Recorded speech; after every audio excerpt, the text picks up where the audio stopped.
दत्ता स्तोत्रम कृपा सत्य संपूर्ण स्तोत्रम कृपतो रक्षिंचितिवे स्तोत्रम नीरक्तमिच्छि विमोचिंचिनावे मा रक्षण दत्ता स्तोत्रम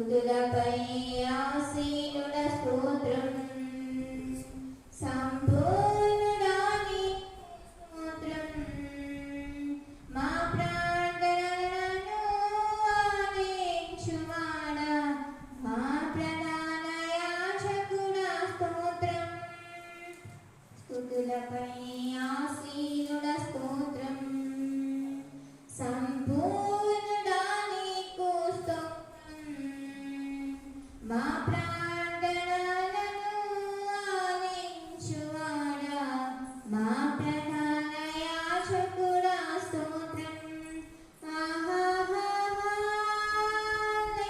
హల్లెలూయా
హల్లెలూయా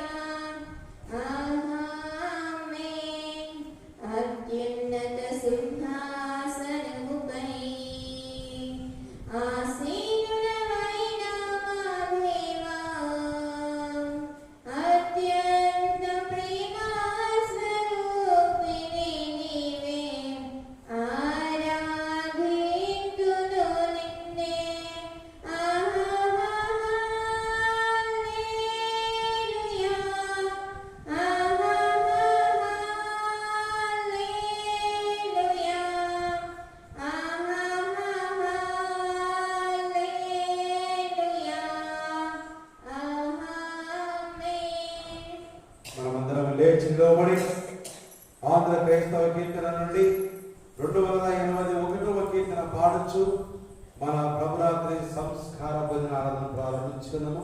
281వ కీర్తన.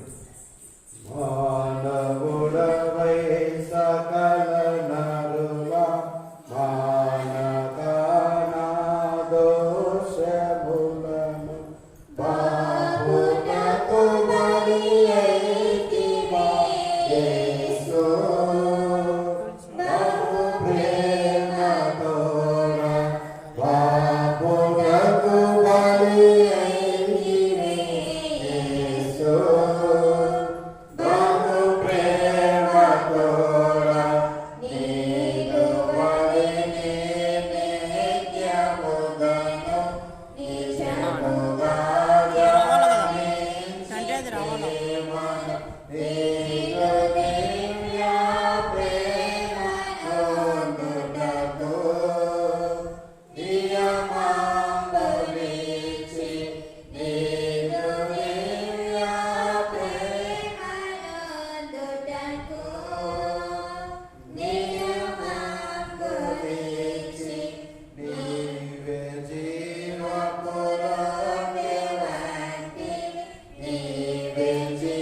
ప్రార్థించుదాము.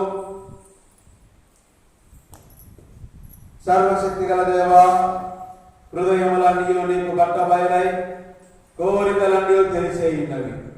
ఏ రహస్యము నీకు దాగి ఉండవు.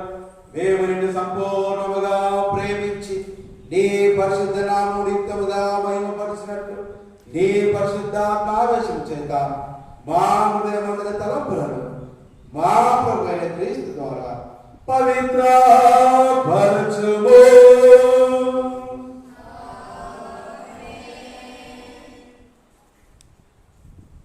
మన ప్రభు అయిన యేసు క్రీస్తు చెప్పినదేమనగా, ఇశ్రాయేలు వినుము, మన దేవునికి ప్రభు అతిథియుడు ప్రభు.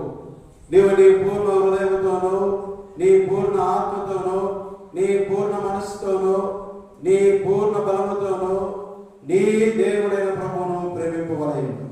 ఇది మొదటి ఆజ్ఞ. నిన్ను వలె నీ పొరుగు వారిని ప్రేమింపల రెండవ ఆజ్ఞయు దాని వంటిది. ఈ రెండు ఆజ్ఞలు ధర్మశాస్త్రకందరికీ ప్రవక్తలకు ఆధారమై ఉన్నవి.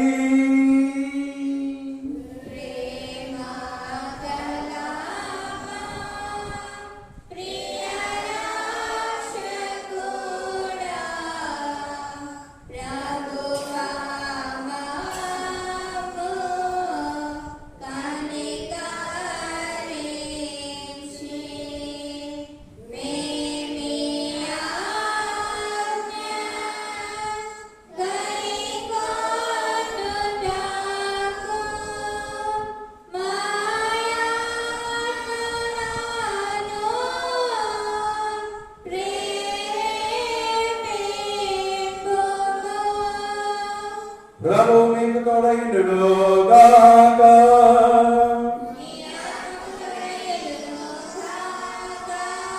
ప్రార్థించుదము. త్రిత్వం తర్వాత వచ్చేది 5వ ఆదివారము సంగ్రహ ప్రార్థన, పాత నిబంధన పాఠము, ఉత్తరము, పరిశుద్ధ సువార్త. ప్రభువా, నీ సంఘము భక్తి సహితమైన నెమ్మదితో నిన్ను సంతోషముగా సేవించులాగున ఈ లోక చర్య నీ పరిపాలన చేత సమాధానముగా జరపబడినట్లు దయచేయమని మా ప్రభు యేసు క్రీస్తు ద్వారా నిన్ను వేడుకొనుచున్నాము.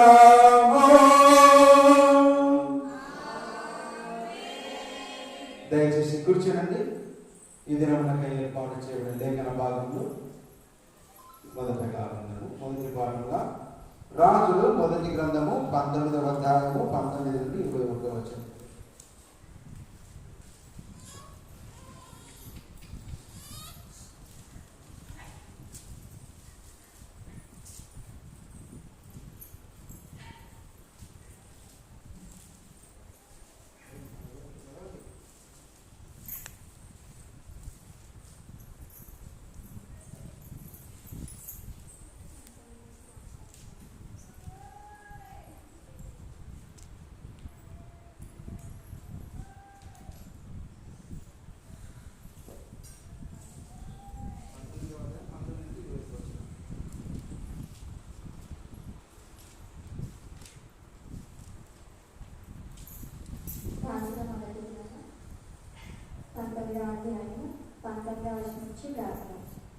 ఏలియా చెడ్డ నుండి పోయిన తర్వాత అతనికి షాపాతు కుమారుడైన ఎలీషా కనబడెను.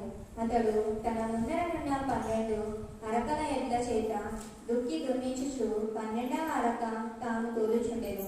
ఏలియా అతని చెరబోయి తన దుప్పటి తన మీద వేయగా అతడు ఎడ్లను విడిచి ఏలియా వెంట పరిగెత్తి, నేను పోయి నా తల్లిదండ్రులను ముద్దు పెట్టుకొని తిరిగి వచ్చి నిన్ను వెంబడించేదనని చెప్పి అతనిని సెలవడగా అతడు పోయి, రమ్ము, నా వలన నీకు నిర్భరంగా లేదని చెప్పాను. అందుకతడు అతనిని విడిచి వెళ్ళి కాని ఎడ్లను తీసి వధించి వాటి మాంసమును గొర్రెనొగల చేత పంట చేసి జనులకు వడ్డించెను. వారు భోజనం చేసిన తర్వాత అతడు లేచి ఏలియా వెంబడి వెళ్ళి అతనికి ఉపచారం చేయించున్నాను.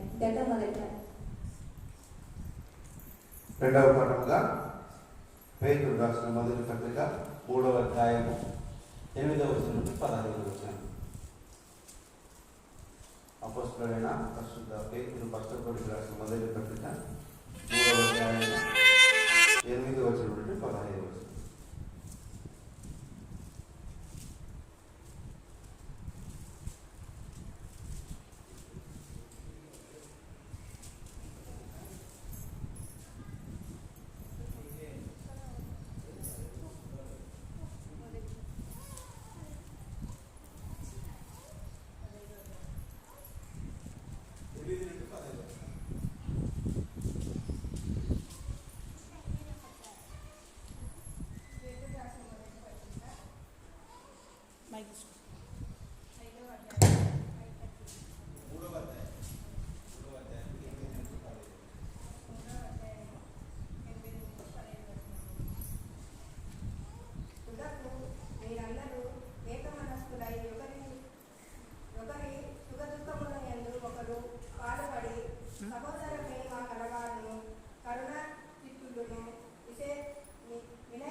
ప్రభు మీకు తోడైండును గాక.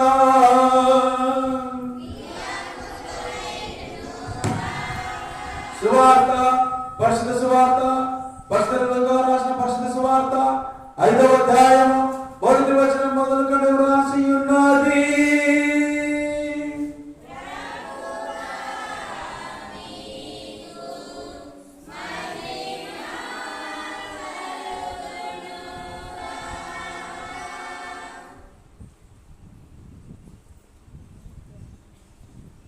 జన సమూహము దేవుని వాక్యము వినుచు ఆయన మీద పడుచుండగా ఆయన గెన్నేసరెతు సరస్సు తీరమున నిలిచి ఆ సరస్సు తీరమున 2 దోణెలను చూచెను. జాలరులు వాటిలో నుండి దిగి తమ వలలు కడుగుచుండెను. ఆయన ఆ దోణెలలో సీమోనుదైన ఒక దోణి ఎక్కి దరి నుండి కొంచెము త్రోయమని అతనిని అడిగి కూర్చుండి దోణెల నుండి జన సమూహములకు బోధించుచుండెను. ఆయన బోధించుటూ చాలించిన తరువాత, నీవు దోణెను లోతులకు నడిపించి చేపలు పట్టుటకు మీ వలలు వేయుడని సీమోనుతో చెప్పగా, సీమోను, ఏలినవాడా, రాత్రి అంతయు మేము ప్రయాసపడితివి కానీ మాకేమీ దొరకలేదు. అయినను నీ మాట చొప్పున వలలు వేయమని ఆయనతో చెప్పాను. వారు అలాగు చేసి విస్తారమైన చేపలు పట్టింది. అందుచేత వారి వలలు పిగిలిపోవచ్చుండగా వారు వేరొక దోణెలున్న తమ పాలువారు వచ్చి తమకు సహాయం చేయవలనని వారికి సంజ్ఞలు చేసింది. వారు వచ్చి 2 దోణెలు మునుగునట్లు నింపిరి. సీమోను పేతురు అది చూచి యేసు మోకాళ్ళ ఎదుట సాగిలపడి, ప్రభువా, నన్ను విడిచిపొమ్ము, నేను పాపాత్ముడనని చెప్పాను. ఏలైనగా వారు పట్టిన చేపల రాశికి అతడును అతనితో కూడా ఉన్న వారందరూ విస్మయమందిరి. అలాగున సీమోనుతో కూడా పాలివారైన జబదయి కుమారులకు యాకోబును యోహానును విస్మయమందిరి. అందుకు యేసు, భయపడకుము, ఇప్పటి నుండి నీవు మనుష్యులను పట్టువాడమైందు అని సీమోనుతో చెప్పాను. వారు దోణెలను దరికి చేర్చి సమస్తము విడిచిపెట్టి ఆయనను వెంబడించిరి.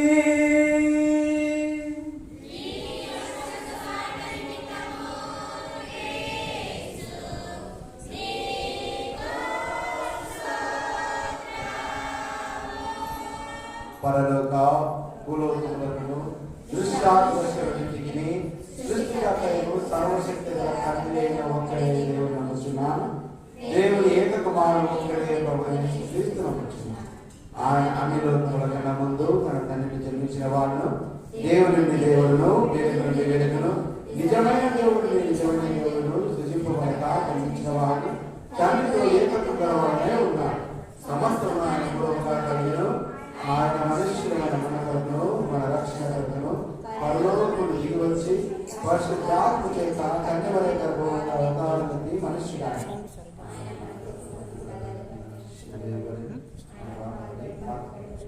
లేఖనముల ప్రకారం పురాణాలు తిరిగి లేచి పరలోకమునకెక్కి తండ్రి కుడి చేతిలో కూర్చుండినాడు. ఆయన బ్రతికిన వారిని చనిపోయిన వారిని పరిశుద్ధ మహిమలో తిరిగి వచ్చును.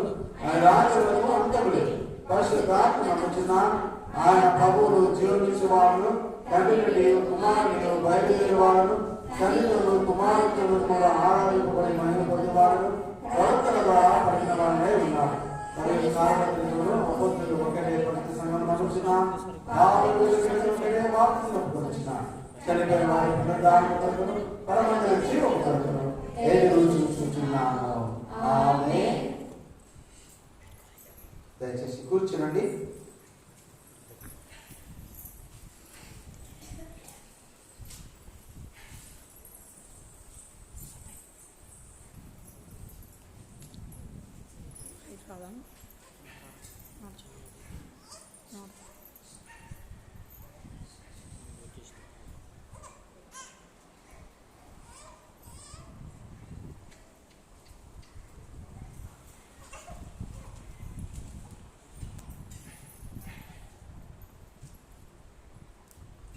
ప్రార్థించుదాము.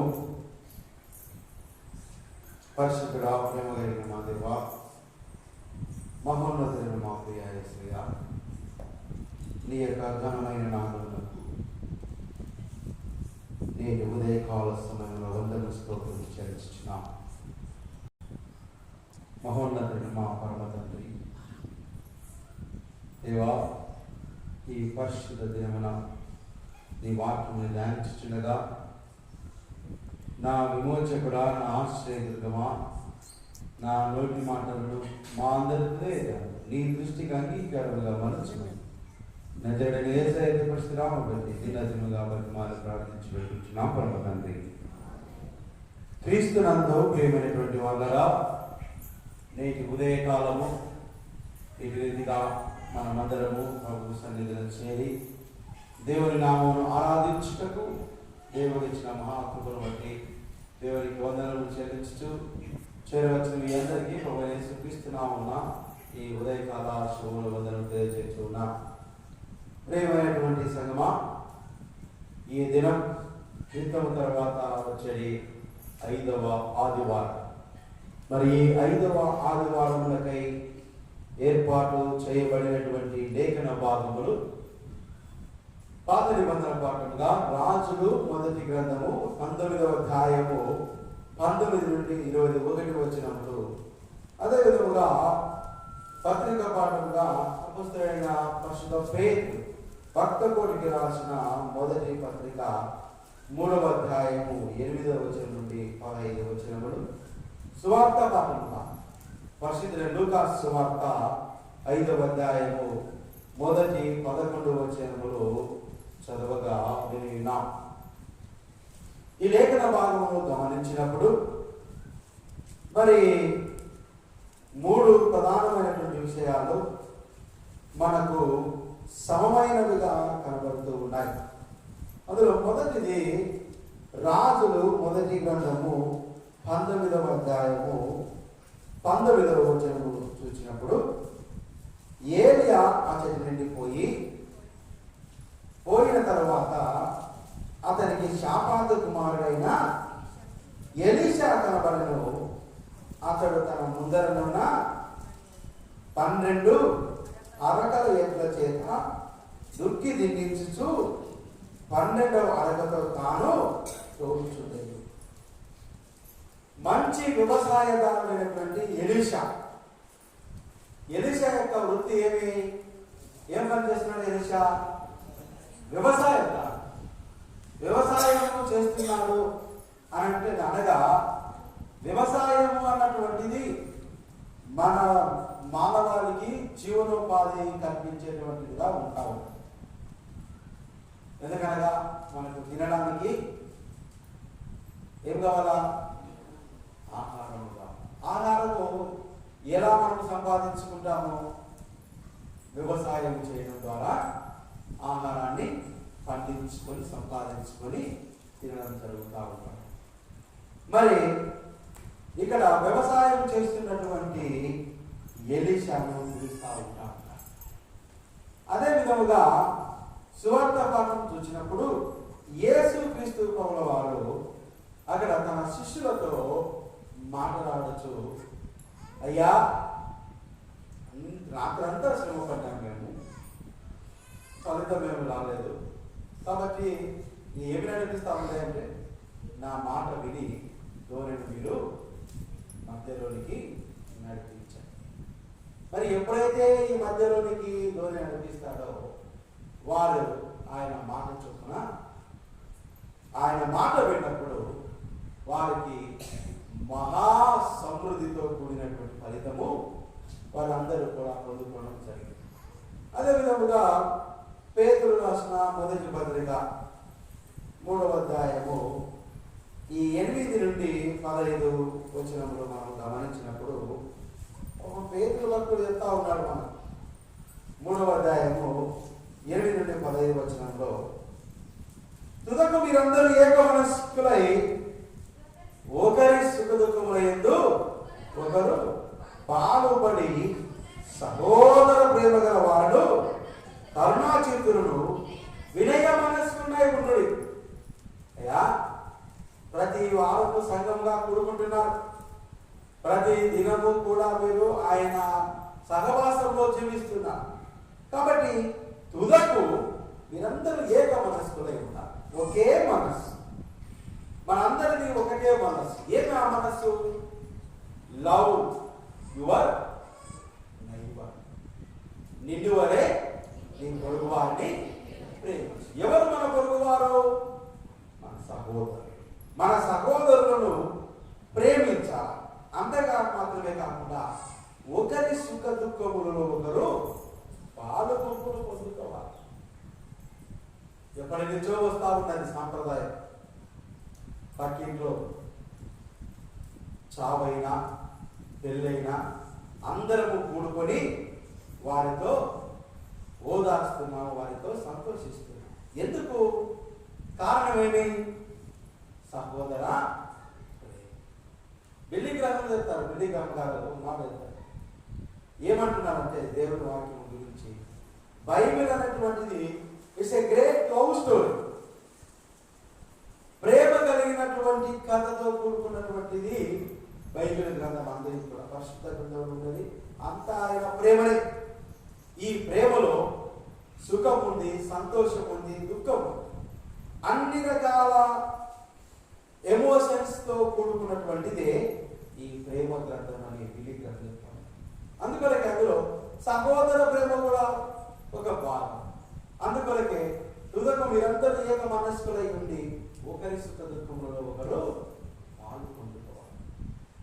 అందరూ ఆ మాటకు తగినట్టుగా మనం అందరము కూడా ఒకరి సుఖ దుఃఖంలో ఒకరు మనము పాలు పంపులు పొందుచూ ఉన్నామా? అదే విధముగా మిమ్మల్ని ఆశీర్వాదములకు వారసులకు మీరు పిలువబడుతుంది కనుక కీడుకు ప్రతి కీడైనను దూషణకు ప్రతి దూషణైనను చేయక ఏం చేయాలా? ఏమంటున్నారు? దీవించండి అంటున్నారు. మిమ్మల్ని ఆశీర్వాదములకు వారసులకు నేను పిలిచి ఉన్నాను. మిమ్మల్ని ఆశీర్వదించడానికే నేను పిలుస్తున్నాను. మిమ్మల్ని శపించడానికి నేను పిలవలేదు. నిండు వృద్ధాప్యంలో ఉన్నాడు, కళ్ళు కనబడినటువంటి స్థితిలో ఉన్నాడు. ఎవరైనా నాయనా నీవు పోయి నేను తృప్తిగా తిరుగుటకు నాకేం తీసుకురావాలంటున్నాడు? మాంసము, ఒక మంచి మాంసం తీసుకురా. నేను తిని ఏమిస్తాను నీకు? దీవెనలు. మనమేం చేస్తాము? కడుపాల మనమేం చేస్తాం? ఏం చేస్తాం? ఎవరు చెప్పరు? నిమ్మలంగా నిద్ర పోతారు. అవునా కదా? చర్చ అయిపోయినాక ఇంటికి పోతాం. మధ్యాహ్నం తెచ్చుకుని అక్క ముక్క వండుకొని ప్రశాంతంగా తిన్నాక నిద్రపోతాం. తర్వాత మళ్ళీ కన్నా వరకు 5 వేసి మళ్ళీ టీ తాగి ఏదో ఒకటి మన పనులు మనం చేసుకుంటాం. కానీ ఇక్కడ వారి తండ్రి ఏం చేస్తున్నాడంటే తాను కడుపారా తిన్న తర్వాత కుమారుడిని ఆశీర్వదిస్తాను. అలాగనే తండ్రి కూడా నేను మిమ్మల్ని ఆశీర్వదించుటకే, ఆశీర్వాదములకు వారసులకే మిమ్మల్ని పిలిచిన్నాను.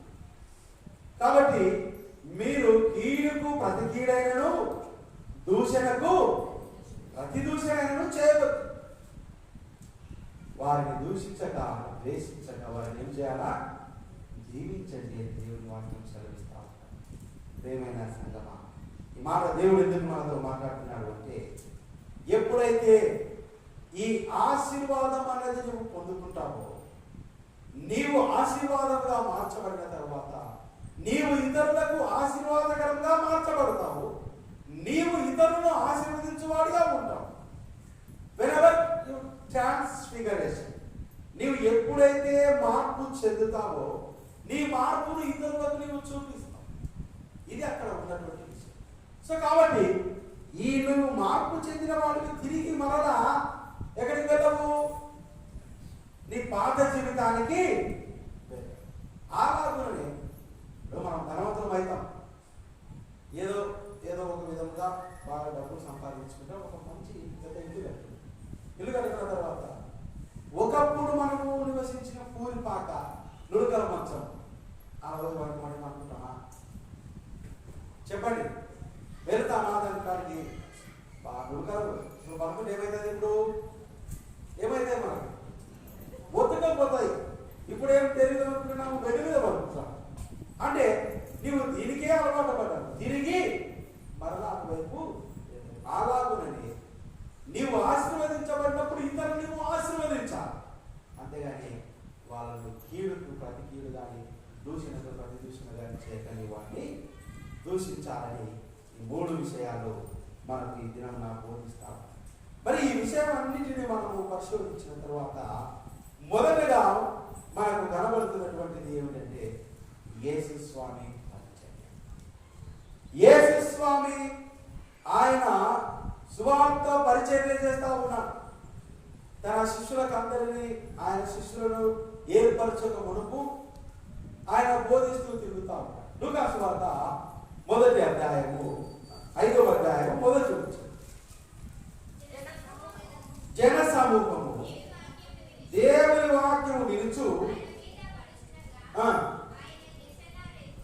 ఆయన గెన్నేసరెతు సరస్సు తీరమున నిలిచి ఉన్నాడు.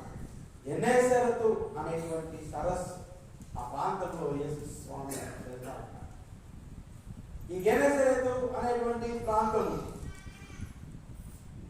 చాలా మంచి ప్రాంతంతో కూడుకున్నటువంటి ఈ ప్రాంతంలో అక్కడ ఉన్నటువంటి ఆ ప్రజలు నిత్యము సంపదలతో కొలతముచ్చినటువంటి వారు. అందుకనే ఈ గెన్నేసరెతు అనేటువంటి ఈ మాటకు అర్థము it's a garden of riches, A garden of riches. అదే విధంగా రెండవది the garden of the Paradise, the garden of the prince అని 2 మాటలుగా చెప్పబడతారు. ఎందుకు ఈ మాట చెప్తున్నానంటే ఆ గెన్నేసరెతు అనేటువంటి ప్రాంతము ఎలా చేయాలంటే మంచి సారవంతమైనటువంటి భూమి కలిగినటువంటి, ఏ నాడు అక్కడ కరువు అనేదే లేదు, మంచి పంటలు పండేటువంటి భూమి. ఒలీవ పంటలు, గోధుమ పంటలు, ద్రాక్ష పంటలు, వరి పంటలు, ఖర్జూరం, అలాగే ఇక్కడ మనం వంటలలోకి వాడేటువంటి సుగంధ ద్రవ్యములు, ఇవన్నీ కూడా అక్కడ విరివిగా పండేటువంటి ఆ ప్రాంతము మంచి సారవంతమైన నేల, ఎలాంటి కరువు అనేటువంటిది అక్కడ లేదు. సో ఆ ప్రజలందరూ కూడా వెల్ సెటిల్డ్, మంచి ధనవంతులైనటువంటి ప్రజలు. ధనవంతులైనటువంటి ప్రజలు దేవాలయానికి రావాలంటే ఏం చేస్తారు?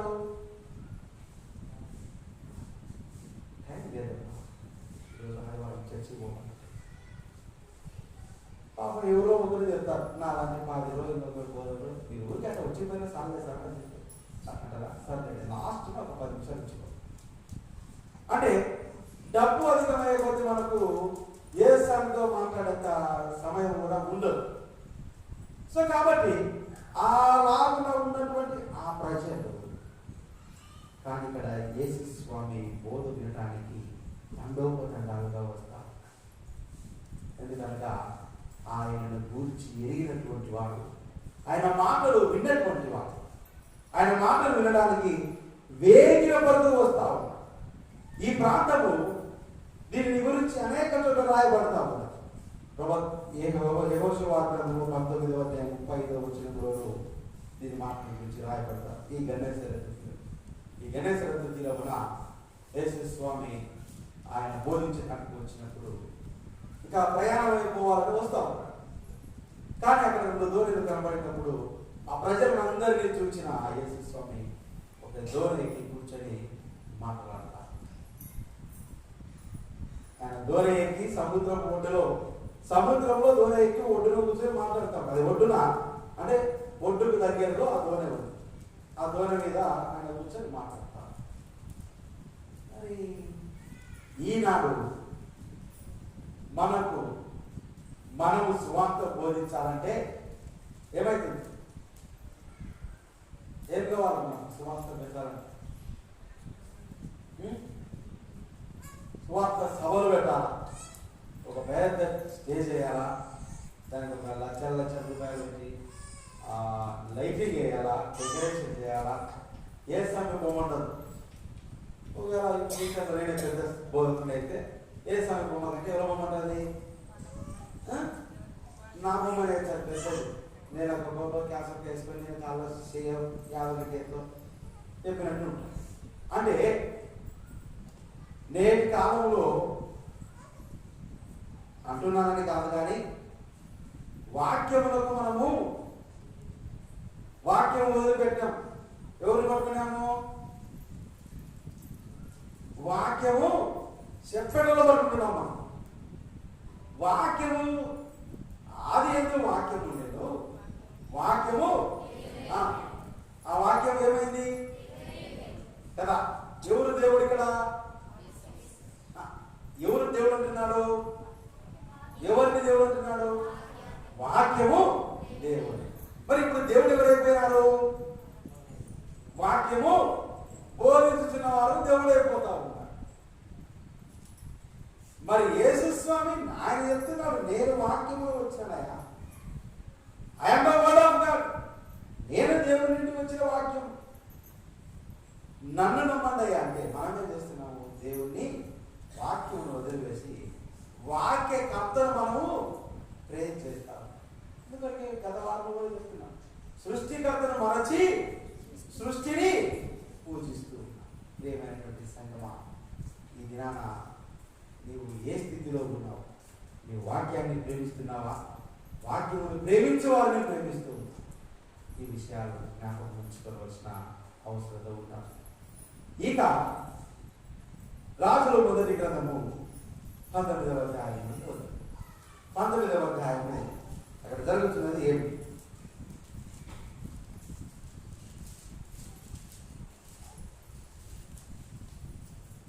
ఏమన్నా 20వ వచనంలో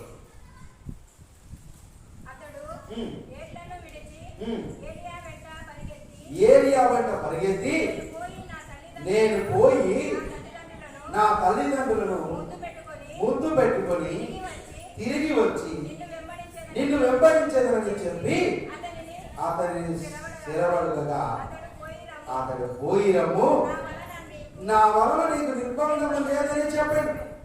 అందుకు అతను విడిచి వెళ్ళి కాడి ఎట్లను తీసి వధించి వారి మాంసమును గొత్తి నగల చేత వంట చేసి జనులకు వడ్డించారు. వారు భోజనం చేసిన తర్వాత అతను లేచి ఏలియా వెంబడి వెళ్ళి అతనికి ప్రచారం చేయొచ్చు.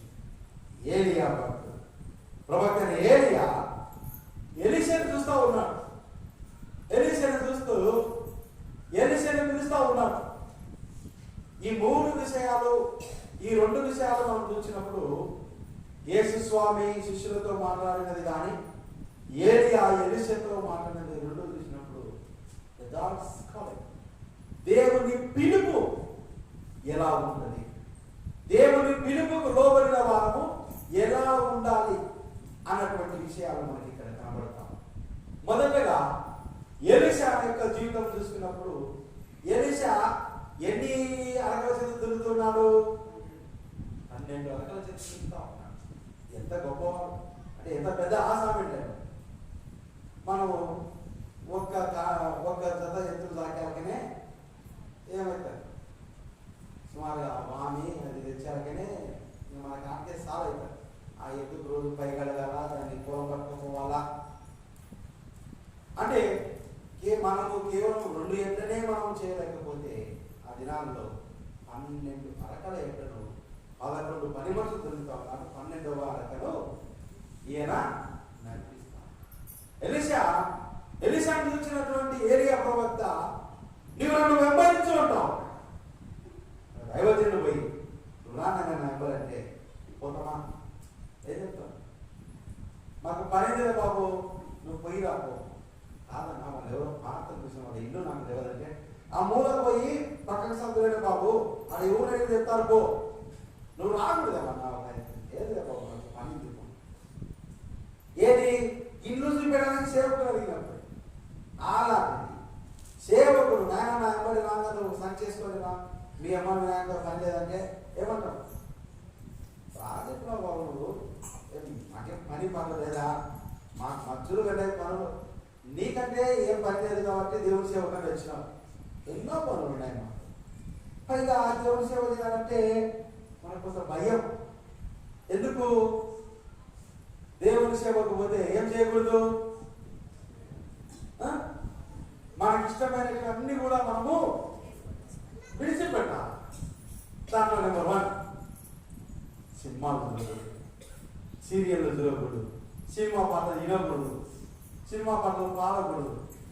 ఇది మనకు అవసరం. మనము అతిగా ప్రేమించే సాతాను క్రియలన్నిటినీ మనము వదిలిపెట్టాలి. వాటిని వదిలిపెట్టాలంటే మనకేమి మనసు. కాబట్టి దేవుని సేవ వచ్చాము. ఒక భక్తుడు వాళ్ళు చెప్తున్నా ఆయన ప్రసంగం బాగా మనం కూడా ఇక్కడ తయారు కావాల్సి అనుకుంటాం. ఎంతసేపు అనుకుంటాము? చర్చిలో కూర్చున్నంత వరకు. చర్చి దాటితే కానీ ఎలీషా ప్రవక్త, ఏలియా ప్రవక్త వచ్చినప్పుడు ఎలీషా, అయ్యా నాకు సెలవు ఇవ్వు, నేను ఎక్కడికి పోవాలా? మా అమ్మ నాయనకు ఒక మాట చెప్పేసి వస్తాను, నేను నీతో మాటే వస్తాను అంటే తనకు ఉన్నటువంటి సమస్తాన్ని వదిలివేసినాడు. తనకున్న సమస్తము వదిలివేసి దేవుని సేవ నిమిత్తము తనకు ఉన్నటువంటి ఆ ఎడ్లను వధించి ఆ గొట్టిన గల చేత, అంటే ఆ కాడిమాన ఏదైతే ఉందో వాటిని పగలగొట్టి వాటిని వండి మంచి మాంసము సిద్ధపరిచినాడు. ఆహారం సిద్ధపరిచి తన సహోదరులకు అందరికీ, తన బంధువులకు అందరికీ కూడా భోజనం పెట్టాడు. మంచిగా పెట్టి వాళ్ళందరితో సెలవు తీసుకొని పోతా ఉన్నాడు. యాడిపోతానని చెప్తున్నాడు, నేను యాడిపోతానంటున్నాడు, అయ్యా నేను దేవుని సేవకు వెళ్తా ఉన్నా అని సంతోషంగా చెప్పి వెళ్తా ఉన్నా. హల్లెలూయా, హల్లెలూయా, హల్లెలూయా. నేటి కాలంలో దేవుని సేవకు ఎవరు పోతున్నారో చెప్పాలి. ఇప్పుడు చెప్పాలా, దేవుని సేవకు ఎవరు పోతున్నారు? దేవుని సేవ చేయడానికి ఎవరు పోతున్నారు? అన్ని తిరిగొచ్చి అన్నీ అయిపోయి ఇంకా యాది కాక ఇంకా ఉద్యోగం లేదా సద్యోగం లేదా ఏం లేదు, ఇంకా ఎట్లా బతుకుతావురా నువ్వు? కాబట్టి ఏం చేయాలా? దేవుని సేవకు పోరా, వాళ్ళని తాకుతారు. సగ్గర సంచేసకపోతే తెల్లకి తెల్లపట్టు వేసుకొని వందనాలక వందనాలమ్మ వందనాలు పోతే యాదవ కప్పు పోగొడుతుంది, పూట తగ్గిపోతారు. అంటే పూట గడుపుకోవటానికి దేనికి పనికిరా నుండి దేవుని సేవ చెప్తాను. ఇంట్లో అందరు చదువుతూ ఉంటారు బాగా, ఒకరికి చదువు ఒరే పెద్దోడు చదువురా, ఉద్యోగం వచ్చాయి, రెండో వాడు చదువురా, బాగా చదువుతాను, నీకే చదువురాదు సండే రాదు, ఊరికే దేవుడి సేవకు పో, పనికిరావు పోను అంటే వీడు దేనికి పనికిరాడు కాబట్టి దేవుని సేవ చేయాలి అనేటువంటిది నేటి దినాల్లో మారింది. కానీ ఆ దినాల్లో అన్నీ కలిగి ఉన్నటువంటి ఒక గొప్ప ధనవంతుడు దేవుని సేవ చేయడానికి వెళ్తావు. ధనవంతులుగా ఈ ధనము, ఈ ఇల్లు, ఈ డబ్బు వదిలిపెట్టి మనం పోతామా దేవుని సేవ చేయడానికి? ఇవి దేవుడిగా ఒక పోనైనా మా చూడడానికి చేస్తుంది. అంటే దేవుని యొక్క మాటకు, ప్రవక్త మాటకు లోబడి అన్నిటినీ వదిలివేసి వెళ్తాం. మేము కూడా పెడతాం. ఎప్పుడంటే మా ఆర్డినేషన్ టైంలో మా బంధువులు అందరూ పిలుస్తాం, చుట్టాలు అందరూ పిలుచుకొని ఆర్డినేషన్ అయితేనే అందరూ చాలా దండలు వచ్చారు, అందరికి భోజనాలు పెడతాం. ఎందుకు? నేను దేవుని సేవకు వెళ్తున్నాను అనేటువంటి ఒక మంచి ఉద్దేశం. కానీ నేటి దినాలలో దేవుని పిలుపు అనేటువంటిది ఇట్స్ ఎ వెరీ డిఫరెంట్. చాలా రకరకాలుగా దాన్ని స్వార్థ ప్రయోజనానికి వాడుకుంటున్నారు. నిర్గమకాండము 3వ అధ్యాయము 3వ వచనం.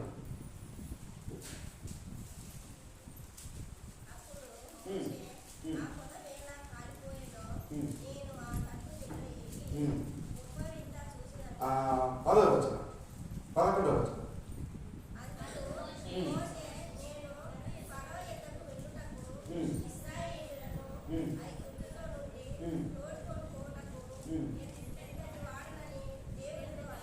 10వ కాగా రమ్ము నిన్ను పరోలకు పంపెదను, ఇశ్రాయేలీయుడైన నా ప్రజలను నీవు ఐగుప్తులో నుండి తోలుకొని పోవాలన్నా నేను మోసేకు చెప్తా ఉన్నాను.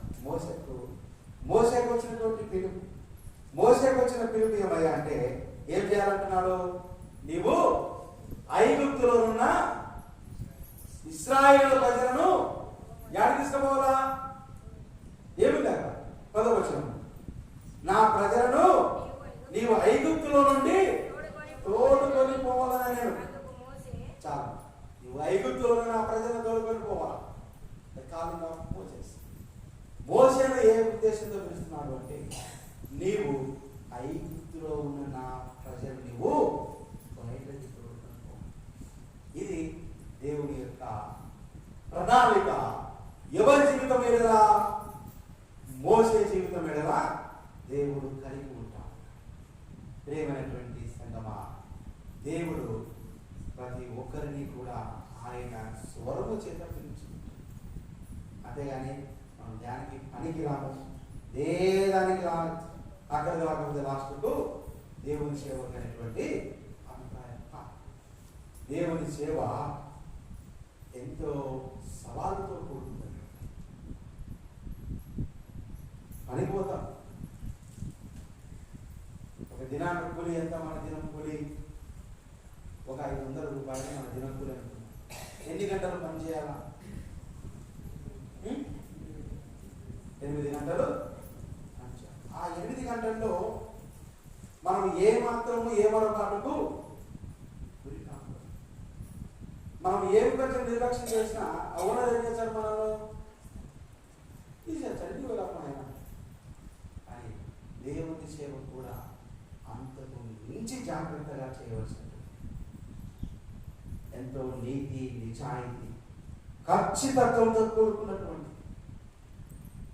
ఏం బాబుకి ఏమైందిలే, బాబు మంచి క్యాన్సర్ చేసుకున్నాడు, మంచి మంచి బట్టలు తెచ్చాడు, ఇంటికి పోయినా 500 రూపాయలు దానికి పెడతారులే, బయట రూపంలో చూస్తున్నారు తప్ప వెనక ఉన్నటువంటి జీవితం ఎంతో కఠినమైనటువంటి. ప్రతి విషయంలో, ఎందుకనగా ప్రతి విషయంలో సంఘం నేటి దినాల్లో ఏమైపోయిందంటే ఎవరు నిందిస్తున్నారు? ఎవరు నిందిస్తున్నారు? సేవకుడు, పాస్టర్ మనకు టార్గెట్. ఈయన అట్ట ఉన్నాడు, ఈయన ఇట్లా లేడు, అట్ట ఉన్నాడు, అట్లా చేస్తున్నాడు, ఇట్లా చేస్తున్నాడు. మనం నిరంతరము రాళ్ళు తీసుకుని పాస్టర్ పైన కొత్తనే ఉంటుంది. పాస్టర్ కూడా తనకున్నటువంటి ఎమోషన్స్, తనకున్నటువంటి కోపం, తన సంతోషం, వాటి అన్నిటినీ కూడా ఒక క్రమమైన పద్ధతిలో తీసుకెళ్తున్నా. నేటి దిన సేవ ఎంతో ఇబ్బందితో కూడుకున్నటువంటి గాడ్ కాలింగ్. దేవుని యొక్క పిలుపు ఏ సమయంలో దేవుడు నిన్ను సేవకు పిలుస్తాడో తెలియదు. అది నిన్ను చిన్నతనంలో పిలుస్తాడా, వృద్ధాప్యంలో పిలుస్తున్నాడా, మధ్య వయసులో పిలుస్తూ ఉన్నాడా, ఎప్పుడు పిలుస్తున్నాడో అది నీ అంతరాత్మకే తెలుస్తుంది. చాలా మంది దేవుని సేవ ఎప్పుడు చేస్తారు? అంత అయిపోతుంది. అంత అయిపోయినాక రిటైర్ అయినాక బైబిల్ తీసుకొని సంఖ్య పోతా ఉంటారు. అంత అయిపోయినాక నువ్వేం తెలుసు? అంత అయిపోయిన తర్వాత ముసలు అయినాక దేవుడి సేవ ఏం చేస్తాం? చెరుకు రసం చేస్తారండి. అంత రసం అంతా తీసినాక ఏముంటుంది? ఆ పిప్పి తీసుకొని మనం నమ్మది ఏముంటుంది? దాంట్లో ఎక్కువ నమ్మతే నాలుగు పోసుకోపోతాం. అంతేనా? అంతా అయిపోయిన తర్వాత వృద్ధాశ్రమంలో పోతాం. అయ్యా దేవుని సేవ చేస్తాను నేను రిటైర్డ్ టీచర్, రిటైర్డ్ ఉద్యోగస్తులు, నేను దేవుని సేవ చేయడానికి పోతాను. అంతకుముందు చేయలేదే, అంతకుముందు మనం చేయలేదే. అయిపోయిన తర్వాత అంటే ఏముంది? అంతా అయిపోయింది. ఎందుకు లాస్ట్లో పోతామయ్య అంటే మరణ భయం. చచ్చిపోతే యాడికి పోతామో, ఈ నాన్నలాగా దేవుని సేవ చేస్తాం, పరలోకానికి పోతామేమో అన్నటువంటి ఉద్దేశం. కానీ లూకాసు వార్త 9వ అధ్యాయము 62వ వచనం.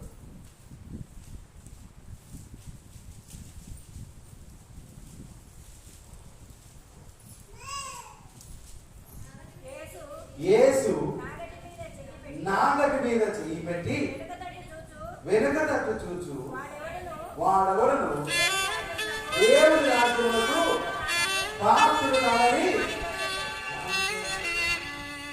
నాగటి మీద చేయి పెట్టింది వాడితో చెప్తా ఉంటాడు. వ్యవసాయం చేయడానికి పోతా ఉన్నాడు. వ్యవసాయానికి పోతాం,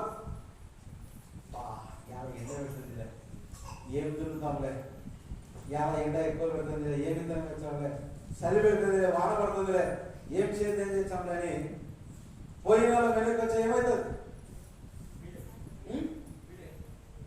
చేయాలి బీడవుతుంది. మనము పక్షు ఉండాల్సింది. ఏసామి చెప్పే ప్రతి మాట కూడా ఇట్స్ వెరీ ప్రాక్టికల్. మనము బాగా ఆలోచిస్తే నిజమే నువ్వు ఏసామి మాట చెప్పినాడు. అందులో చాలా మంది నాగటి మీద చేయి వేసిన వెనక్కి తిరుగులో కూడా అంటారు. ఏమి నాగటి మీద చేయి వేసిన వెనక్కి రావడం? వ్యవసాయం చేయడానికి పోయి నువ్వు వ్యవసాయం చేయాలా, నువ్వు మళ్ళీ వెనక్కి తిరిగి వస్తే నువ్వు పస్తుంటావు. ఏసామి చెప్తున్నా అలాగనే నువ్వు ఒక్కసారి నువ్వు దేవుని సేవ చేయాలనేటువంటిది ఇది కూడా వ్యవసాయంతోనే సమానం. దేవుని సేవ చేయాలనుకో నువ్వు ఎప్పుడైతే మొదలు పెడతావో నువ్వు మళ్ళీ వెనక్కి తిరిగి రాకూడదు. ఏసామి చెప్తాడు, నా నిమిత్తము ఎవరు విడిచి వచ్చిన వాళ్ళు సహోదరులను తల్లిదండ్రులను విడచి వచ్చినటువంటి వాడు ఏమంటున్నాడు? ధన్యుడు అంటున్నాడు, పనికిమాలుడు అంటున్నాడు. ధన్యుడు అంటే దేవుని సేవ మనం ఎప్పుడైతే ప్రారంభిస్తామో ఇక మళ్ళీ డోంట్ టర్న్ టు బ్యాక్, మళ్ళీ మనం వెనక్కి తిరిగి చూడకూడదు. చాలా మంది ఒక కమిట్మెంట్తో వస్తారు ఏసీటీసీ వేదాంత విద్యను అభ్యసించడానికి. వచ్చిన తర్వాత ఇక్కడ ఉన్న ఈ పరిస్థితులు ఇవన్నీ వేరు. ఇలా పాటలు పడతాము, ప్రార్థన చేస్తాము, ప్రసంగం చేస్తాము, మంచి భూ పడతాం. కాలేజీకి వెళ్ళిన తర్వాత ఆ పరిస్థితులు ఏమి ఉండవు. కాలేజీలో వెళ్ళిన తర్వాత అక్కడ అభ్యసించే పాఠాలు వేరు, అక్కడ పాఠాలు చెప్పే ఉపాధ్యాయులు వేరు, అక్కడ మన లైఫ్ స్టైల్ వేరు. ఆ లైఫ్ స్టైల్ చాలా బాధాకరంగా ఉంటుంది. దేవుడి సేవకు పోతాం, బాబు కొన్ని పాఠశాలలో పనిచేస్తూ ఉంటారు. అన్ని పాఠశాలలో మంచిగా ఉండదు. కొన్ని పాఠశాలలో సమృద్ధి ఉంటుంది, కొన్ని పాఠశాలలో లేమి ఉంటుంది, కలిగి ఉంటుంది, లేమి ఉంటుంది. కానీ అన్నిటిలో సమానముగా మనము దేవుని సేవ చేయకపోయేలా. ప్రేమైనటువంటి కుటుంబమా, వేదాంత విద్య అభ్యసించేటప్పుడు అనేకమైనటువంటి సమస్యలు వస్తాయి. చాలా మంది అంటారు పోయినా తప్ప రుక్కు వేదాంత విద్య అభ్యసించడానికి. ఆ పోయిన తర్వాత వచ్చే సమస్యలు వాళ్ళు ఎక్కడ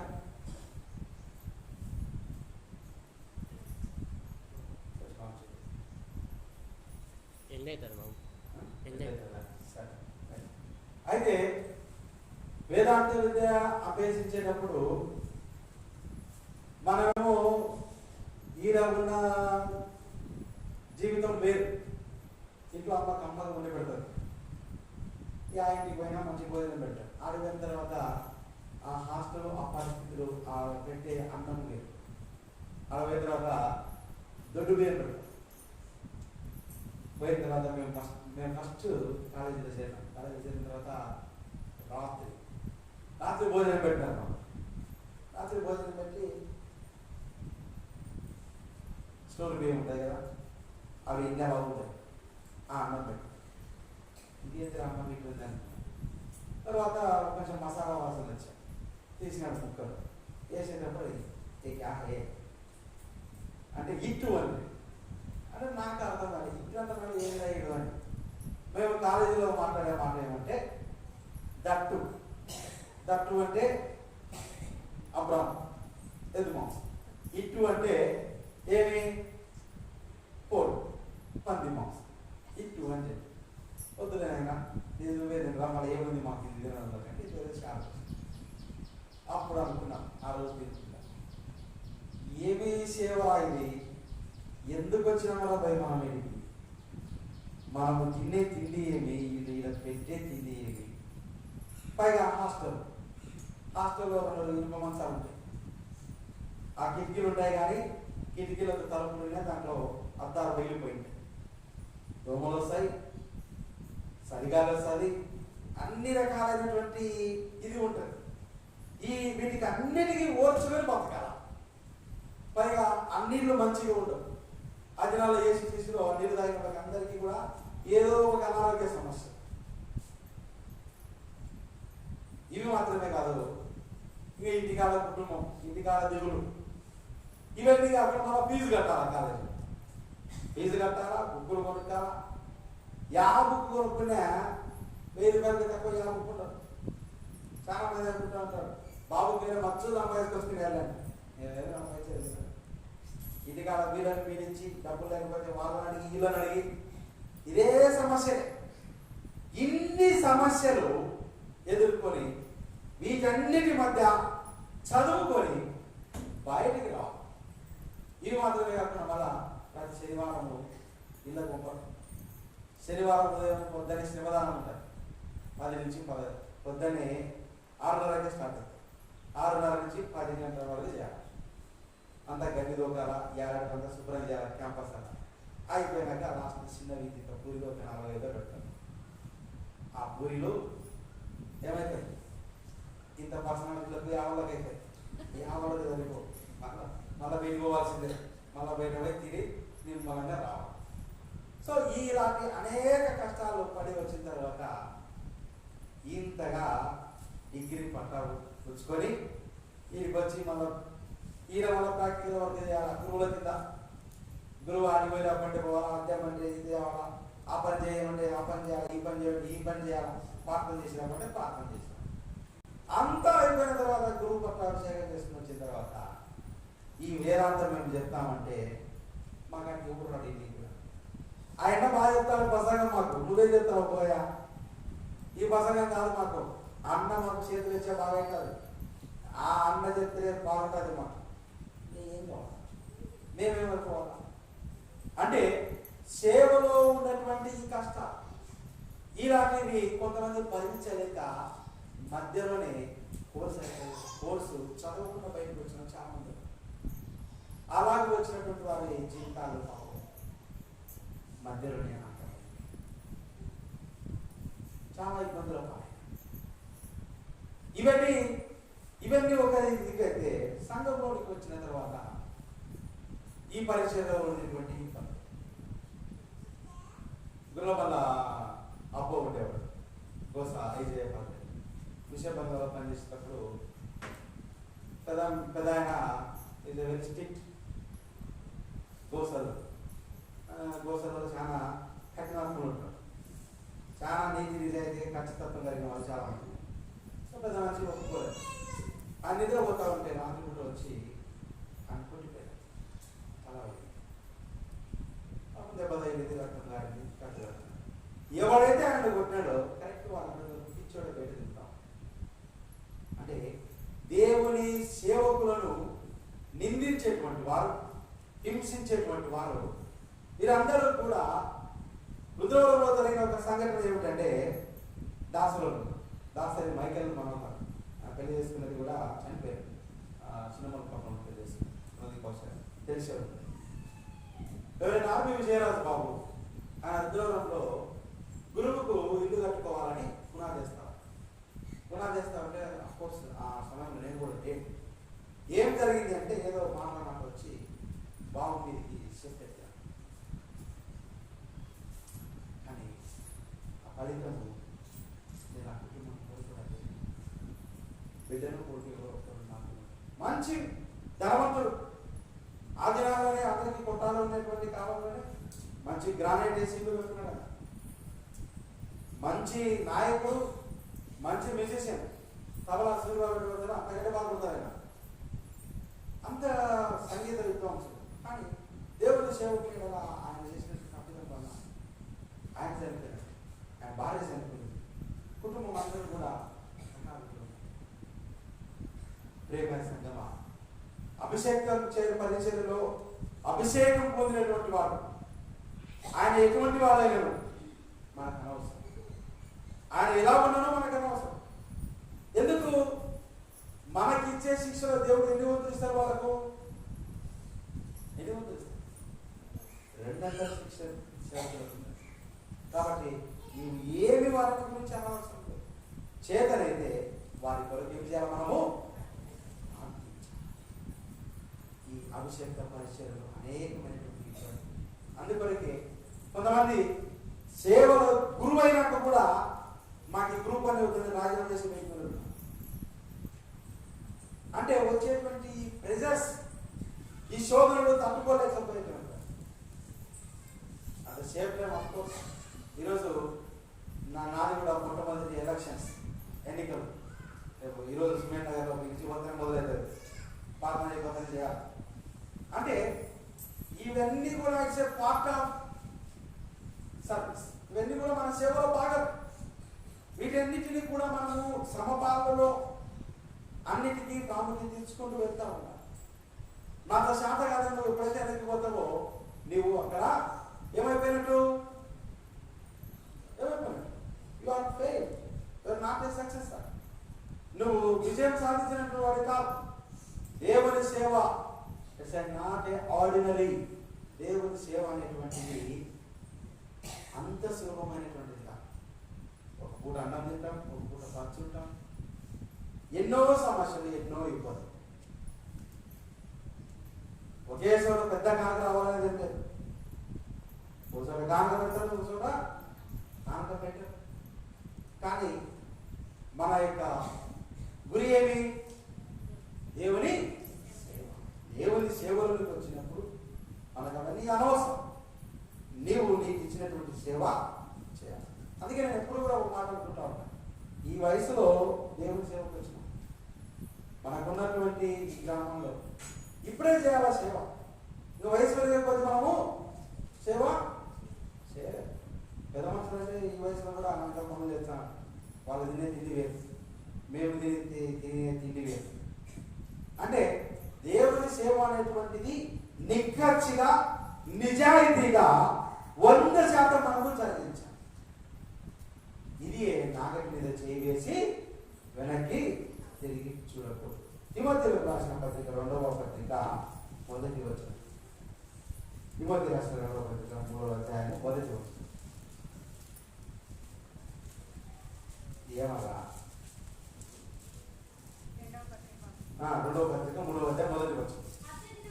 అంత్య దినములలో అపాయకరమైన కాలములు వచ్చునని తెలుసుకున్నాము. ఇది కేవలము దేవుని సేవకులకు మాత్రమే కాదు, సంఘం అంతటికీ కూడా వచ్చేటువంటి మాట. అంత్య దినములలో ఏ పరిస్థితులు వస్తాయి? అపాయకరమైన పరిస్థితులు వస్తాయి. వచ్చినాయి కాబట్టి అపాయకరమైన పరిస్థితులు. ఏమైనా ఉద్యోగానికి సెలెక్ట్ అయినా, ఏం పేరు నీ పేరు? ఏం పేరు చెప్పాలా? ఏం పేరు చెప్పాలా? చర్చిలో పేరు చెప్పాలా? బయట పేరు చెప్పాలా? సర్టిఫికేట్ పేరు చెప్పాలా? సర్టిఫికేట్ పేరు చెప్పాలి. సర్టిఫికేట్ పేరు ఏం పేరు? SC certificate. చర్చికి వచ్చి ఏమవుతాము? బీసీసీలో పోయినాం. అందుకు బీసీసీ కావాలా, ఎస్సీ కావాలా? ఎస్సీ కావాలి. సో నువ్వు ఎస్సీ కావాలనుకున్నప్పుడు నువ్వు అడిగి రాకూడదు, చర్చికి రావు. అదే కొట్టు కొట్టుడు, అదే గంట కొట్టుడు, అదే నీ పూర్తి కట్టినప్పుడు అదే టెంకాయ కొట్టుడు, అదైతేనే మనం ఎంక్వైరీకి వస్తారు. ఎస్సీ కింద అంటారు రమణమ్మ, ప్రేమావతి చర్చ. ఈడేమో రమణమ్మ, ఈడేమో మార్తమ్మని పెట్టింటారు. ఈడేమో మార్తమ్మ అనే విషయం మొదలెట్టారు. ఉద్యోగం వచ్చింటారు. పాప ఎంక్వైరీకి వచ్చారు. మార్తమ్మ రోజు చర్చికి వెళ్ళి కాబట్టి ఏ సాంగ్ ఫోటో పెట్టుకుంటారు. ఎంక్వైరీకి వచ్చిన వాళ్ళ కనుక ఏం చేస్తుంది? ఏ సాంగ్ ఫోటో అన్ని తీసుకుపోయి దాచి పెట్టుకుంటారు. పెట్టి మనసులకు వచ్చింది బొమ్మ పెట్టి పూర్తిగా తీసుకుని. అంటే ఈనాటి అపాయకరమైన పరిస్థితులు ఏసైనా మనం ఒప్పుకోలేని పరిస్థితి. ఒక్కసారి ఏసామి మా దేవుడు కాదు, నా రక్షకుడు కాదు నువ్వు అంటావంటే నీకు అన్నీ వచ్చాయి. నువ్వు డాక్టర్ అవుతావు, ఇంజనీర్ అవుతావు, నీకు మేడలు వచ్చాయి, మీదలు వచ్చాయి, అన్నీ వచ్చాయి. నువ్వు ఏసయ్య రక్షకుడు, నా రక్షకుడు నువ్వు గట్టిగా చెప్పినావు అనుకో, ఇవన్నీ నీకు రావు అనేటువంటి భయం మాత్రమే. చాలా మంది చెప్తా ఉంటారు భారతదేశంలో డబ్బు మూలం ఎవరు? యాదేవత కదా, మనకు తెలుసు. అమెరికాకు పోతే ప్రపంచంలో ధనవంతుడు ఎవరు? ఎవరో ఒక ఎక్స్ పర్సన్, మనం వాడికి తెలిసినాయి, వాడు ఉంటున్నాడు. అది ఎక్కడి నుంచి వస్తుంది? అందుకొరకే దేవుని వాక్యం ఏం చెప్తుందంటే బుద్ధి విజ్ఞాన గట్టిగా ఏమున్నాయి? సర్వ సంపదలు దేవుని యందు నిక్షిప్తమైనవి. హల్లెలూయా, హల్లెలూయా, హల్లెలూయా. బుద్ధి విజ్ఞాన సర్వ సంపదలు అన్ని ఆడవేసుకొని కారణం ఏమంటే నువ్వు విశ్వాసంలో నిలచి లేవు. ఈ నాగటి మీద వ్యవసాయం పై నీకు నమ్మకం లేదు కాబట్టి ఆ నాటి నమ్మకం నువ్వు కోల్పోతున్నావు. ఈ దినాన ఆ నాటి నమ్మకం నువ్వు గట్టిగా నిలబడాలి. ఎప్పుడైతే నువ్వు గట్టిగా నిలబడతావో ఆ సమయంలో నువ్వు అన్నీ నువ్వు పొందుకుంటావు. నువ్వు ఏం చేయాలా? యేసు మాట వినాలి. అందుకే లూకాసు వార్త 5వ అధ్యాయంలో ఏం చెప్తారు యేసామి? 5వ వచనం, సీమోను ఏలేవాడ రాత్రంతా ఏమేమి ప్రయాసపడింది కానీ మాకేమీ దొరకలేదు. అయినను నీ మాట చొప్పున, అందరూ చెప్పండి, నీ మాట చొప్పున, గట్టిగా నీ మాట చొప్పున, నీ మాట చొప్పున వలలు వేద్దుమని ఆయన ఇప్పుడు యేసయ్య చెప్పినట్టు మనము ఆయన మాట చొప్పున వాక్యాన్ని నడుచుకోవాలి. రాత్రంతయు శ్రమ పడినా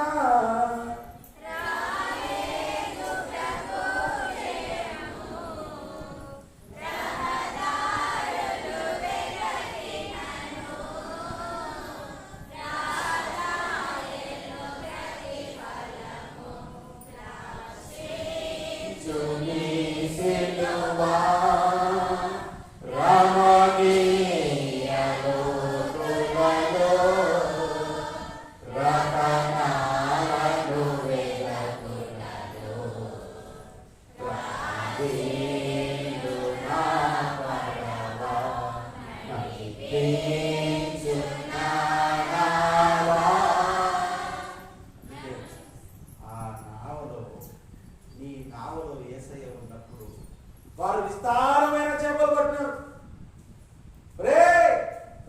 చేపలు ఎక్కువైనాయి, మా వలలు పీలిపోతున్నాయి, తొందరగా వచ్చి మాకు సహాయం చేయాలంటే మళ్ళా ఇవన్నీ ఎత్తి దాంట్లో వచ్చి అయ్యా స్వామి ఇంకా ఇంత నేను దక్కలేనయ్యో, ఇంత దీవెనలు నేను భరించలేకపోతున్నాను. అందుకని నీ కృప నాకు చాలు. దేవుడు సమృద్ధిస్తాను. రాత్రి అంతా ఏం లేదు కాబట్టి దేవుని మాటకు నువ్వు ఎప్పుడైతే నీవు లోపడతావో నీ జీవితంలో అపజయం ఉండదు, జయమే ఉండదు. నీ జీవితంలో లేమి ఉండదు, సమృద్ధి ఉంటుంది. నీ జీవితంలో రోగం ఉండదు, నీ జీవితంలో అనారోగ్యం ఉండదు. నీవు, నీ కుటుంబము, నీ పిల్లలు అందరూ ఆశీర్వదించాలి. అందుకరికి మనం గట్టిగా చెప్పాలి. యెహోషువ చెప్తారు, నేను గట్టిగా గట్టిగా చెప్పండి, నేను నా ఇంటి వారు యెహోవాను సేవించుదాము, ఆయన మాటలకు లోబడదాము, ఆయన యొక్క పిలుపులకు లోబడి ఆ సమృద్ధి మనము జీవితంలో చూచుటకు తండ్రి మన పరిశుద్ధాత్మ దేవుడు తన కృపను మనకు అందరికీ దయచేయగాక. మనమందరం లేచి నిలబడి 661వ కీర్తన నడిపించిన ఒక పాట పక్షులుగా ఆసనను ప్రోగించి 661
ఆరాధించబడేవాడ సమస్తం నీదని వస్తున్నాయి నిదానమైన ఇస్తున్నాం.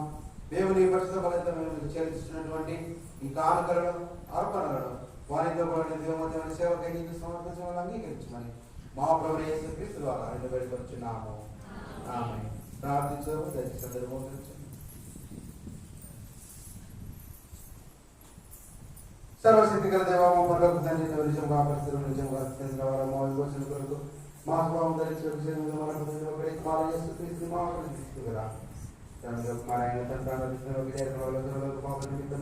నిండు సంపూర్ణ సాధన బలి ప్రాయశ్చిత్తం చేసి తన ఎదురైన ఆవరణ గురించి శాశ్వత జరుపుకోవాలని చేతిలోనే వచ్చి తాను తిరిగి వచ్చిన జరుపుతున్న సువార్త మాకు ఆజ్ఞాపం.